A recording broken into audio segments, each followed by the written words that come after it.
اللہ جب کسی سے ناراض ہوتا ہے رزق نہیں چھینتا، آب و دانا بند نہیں کرتا، سورج کو حکم نہیں کرتا کہ اس کے آنگن میں روشنی نہیں پھیلانی، چاند کو نہیں روکتا کہ تیری کرنیں اس کے ویڑے میں نہیں پڑنی چاہیے، بلکہ اللہ جب کسی سے ناراض ہوتا ہے سجدوں کی توفیق چھین لیتا ہے۔ سجدوں کی توفیق چھن گئی تو پھر سمجھو اللہ ناراض ہے، اللہ راضی نہیں ہے۔ اور اگر سجدوں کی توفیق نصیب ہو جائے، کسی نے واصف علی واصف مرحوم سے پوچھا تھا کہ کیسے ہمیں پتا چلے گا کہ ہماری نماز قبول ہو گئی ہے، تو انہوں نے کہا تھا ایک نماز کے بعد دوسری عطا ہو جائے تو سمجھ لو پہلی قبول ہو گئی ہے۔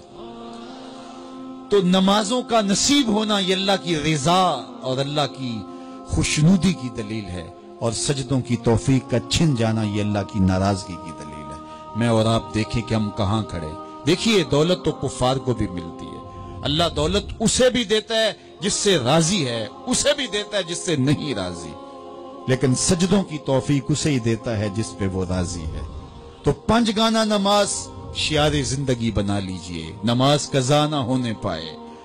قیامت کے دن بے نمازی اس صف میں کھڑا ہوگا جس صف میں نمرود کھڑا ہوگا، جس صف میں حامان کھڑا ہوگا، قارون کھڑا ہوگا، شداد کھڑا ہوگا۔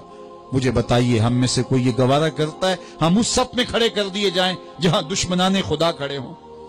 آج کوئی نماز پڑھے یا نہ پڑھے، حشر کے دن حکم ہوگا کہ اللہ کے حضور سجدہ کرو۔ ہر کوئی سجدہ کرنا چاہے گا، جو نہیں پڑھتا وہ بھی کرنا چاہے گا، لیکن بے نمازی کی کمر اکڑ جائے گی، وہ آرزو رکھنے کے باوجود سجدہ نہیں کر پائے گا۔ قرآن بتاتا ہے کچھ لوگ جہنم کو دھکیلے جا رہے ہوں گے، انہیں کچھ لوگ پوچھیں گے ما سلککم فی سقر، تم جہنم کو کیوں جا رہے ہو، کیا ہوا تمہیں؟ تو وہ جواب میں کیا کہیں گے؟ لم نک من المصلین، ہم نماز نہیں پڑھا کرتے تھے۔ سب سے پہلا حساب قیامت کے دن جو بندے سے لیا جائے گا وہ نماز کا لیا جائے گا۔ پہلا سوال بندے سے یہ ہوگا۔ یا چڑیاں بھی رب کی تسبیح بولیں اور اشرف المخلوقات سویا رہے، جب صبح کا وقت ہوتا ہے حشرات الارض بھی بلوں سے نکل کے رب کی تقدیس کے ترانے پڑھ رہے ہوتے ہیں۔ درختوں کی شاخوں پہ چڑیاں، پرندے، وہ بھی اللہ کی تقدیس کے ترانے پڑھ رہے ہوتے ہیں۔ حشرات الارض بھی اس کی تقدیس کے گیت گا رہے ہوتے ہیں، اور اشرف المخلوقات خراٹے لے رہا ہو، اس سے بڑی بد نصیبی کیا ہو سکتی ہے؟ آئیے 5 گانا نماز شعار زندگی بنا لے۔ اس مجلس میں اگر کوئی بے نمازی ہے تو آج عزم مصمم کر کے یہاں سے لوٹے کہ آج کے بعد نماز نہیں چھوڑوں گا۔ اور اگر آپ 5 گانا نماز کی عادت رکھتے ہیں تو آپ کو مبارک ہو، لیکن یہ عزم کر کے جائیے اپنے گھروں میں، اپنے اعزاء و اقرباء اور اپنے دوستوں میں اس زور سے تلقین اور تاکید کریں گے نماز کی کہ وہ پکے نمازی بن جائیں گے۔ بندہ بندگی سے سجتا ہے، زندگی آمد برائے بندگی، زندگی بے بندگی شرمندگی۔ اگر زندگی میں بندگی نہیں تو زندگی کے پلے ہے کیا؟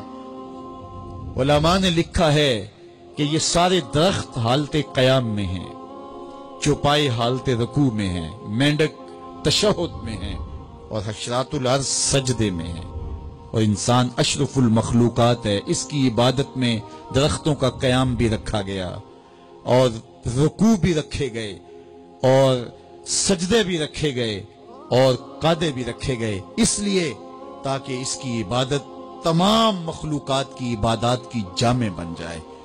لیکن اس کے باوجود اللہ کے حضور سجدہ ریز ہونا پسند نہ کرے تو بتائیے کیسے رحمتیں اس کے اوپر اتریں گی؟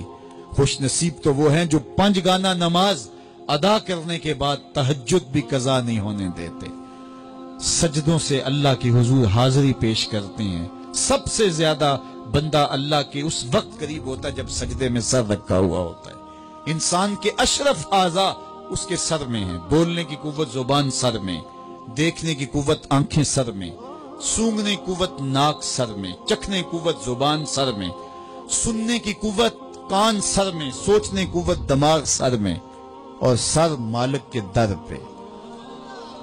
ناک بھی رگڑ رہا ہے، پیشانی بھی رگڑ رہا ہے، اور زبان سے کیا کہہ رہا ہے؟ سبحان ربی الاعلی، مالک مجھ سے نیچے کوئی نہیں، تیرے سے بالا کوئی نہیں۔ انسان کو بندگی کا ذوق جب نصیب ہو جاتا ہے، جب اس کے حضور بندہ جھکنے لگ جاتا ہے، تو پھر وہ کسی کے آگے